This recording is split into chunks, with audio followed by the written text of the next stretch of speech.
Tonight is the night. Tonight is the night that some folks wait all year for. They start preparing and planning on December 26th.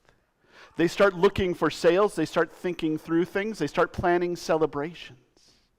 Tonight is the night when we gather together, when we light some candles, when we sing the songs, and when we hear the story.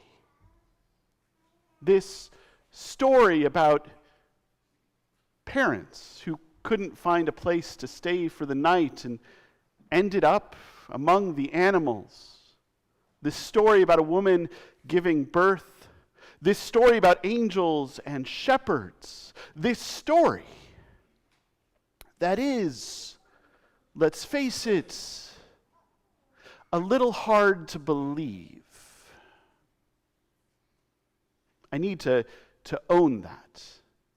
This is, in fact, a story that is hard to believe, and I know that because I know people who have heard it time and time again, and yet who do not believe it.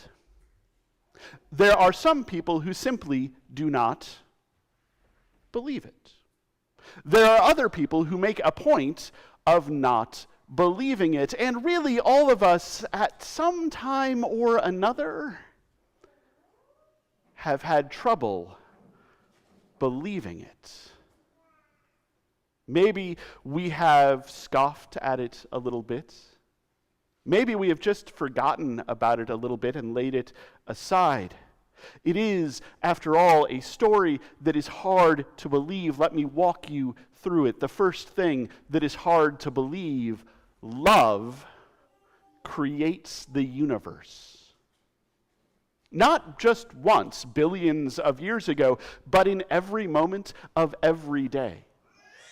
Every new subatomic particle that pops into being, every new cell that is part of my body, every new life that comes into existence is brought forth by love, is sustained by love, is carried through creation by love. Love is at the roots of everything that is. And our very being is held by our connection to love. The second thing that is hard to believe: love is a person. Not admittedly a person like you and I are people, but a person nonetheless, a person who loves, who creates, who sustains, who cares for, who we can talk to, who we can listen for, who we can take comfort in, and who offers us comfort. The third thing, which is not hard to believe, is that love sometimes feels a little distant. Sometimes we feel far away from love. Sometimes we feel disconnected for love. Sometimes that thread that connects us to love feels stretched, even to the point of breaking, and sometimes it feels like that thread has in fact broken. Look around at the world. It is hard sometimes to believe in love. The fourth thing, the thing that tonight is about and that is hard to believe again: love sees us. Love sees our distance. Love sees our brokenness. Love sees our messed upness. And love's heart breaks. Love weeps for creation. Love longs for us to again abide in them and them in us. And so love, this love who is a person, this love who creates, this love who sustains, this love who is the sovereign of all creation, of all the universe, of everything that is and was and will be. This God lays aside glory,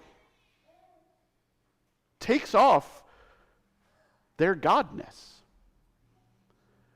and comes into the world as one of us. This person who is not at all like us comes into the world as a person who is exactly like us, and does it from the beginning. Love does not appear fully grown somewhere in the wilderness, stepping into civilization and telling us what is up. Love does not appear in the halls of power, on the thrones of kings. Love is not in the Senate or with the emperor. No, love comes into the world as a baby among a dispossessed people in an occupied land, to parents who could not find a place to stay for the night. Love comes in the world as the marginalized, as the oppressed, and again, as a baby who needs care, who needs tending, who needs raising. It is a story that is hard to believe. There are, and I will own this,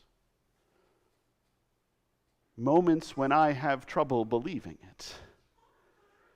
There are moments where it sounds too good, too amazing to possibly be true. There are moments when I look around at the world, when I see wars and hear rumors of wars, when I see people struggling, when I see folks lining up at food pantries, when I see folks going to homeless shelters, when I see folks having doors slammed in their faces, where I see folks being tackled by the authorities, being deported to who knows where, there are times when it is hard to believe that love is running everything, and there are times when it is hard to believe that love has come into the world. There are times when it's hard to believe that love exists at all. And yet, even in those moments, I am drawn to this story.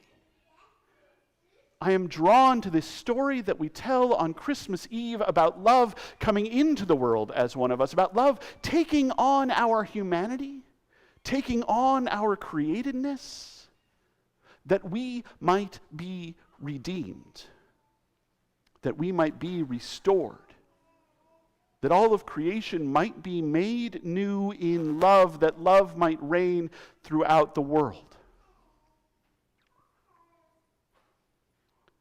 There are times when I believe that in utter defiance of everything that I see.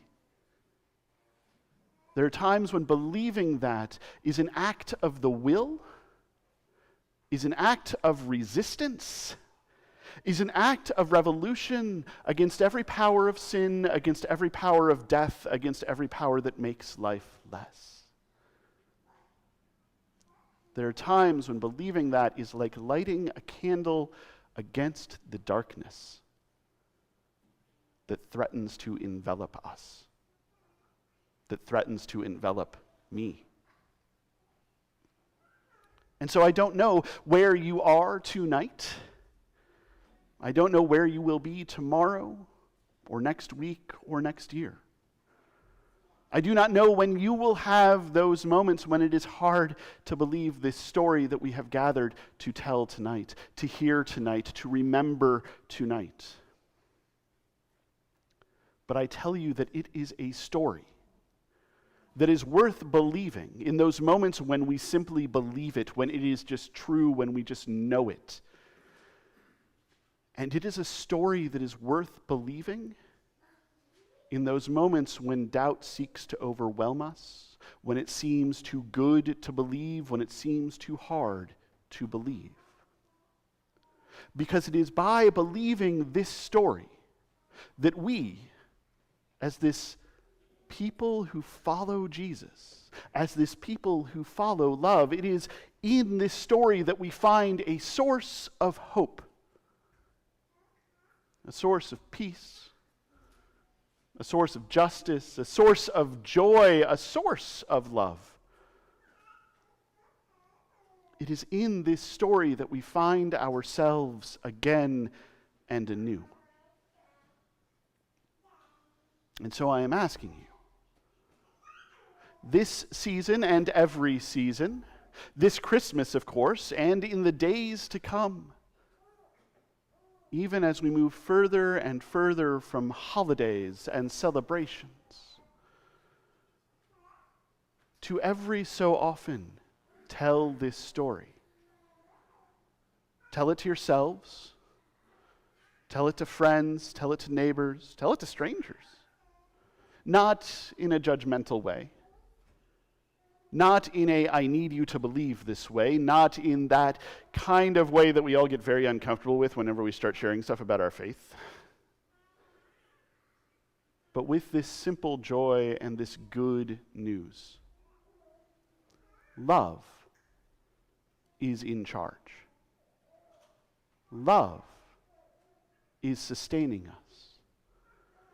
Love is redeeming all that is. Love will bring us back to life. And you are loved and worthy of love.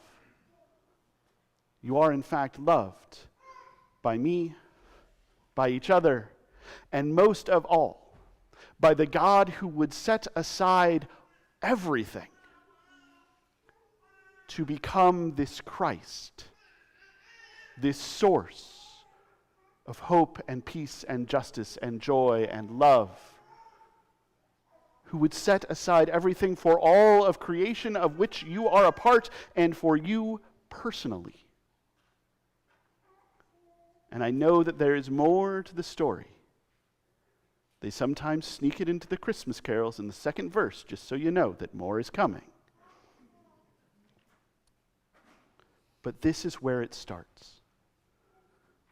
With this story about Christ, with this story about Jesus, with this story of this simple evening when everything changed forever and ever, and where the world began blossoming into something new. This, I believe, with every fiber of my being.